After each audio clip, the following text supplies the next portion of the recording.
صل وسلم دائما أبدا على حبيبك خير الخلق كلهم.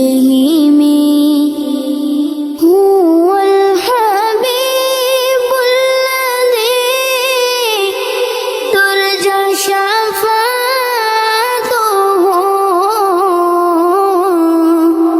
هو الحبيب الذي ترجى شفاعته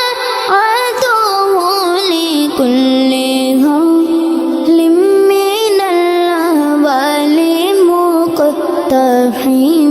مولاي صل وسلم دائما أبدا على حبيبك خير الخلق كلهم. مولاي صل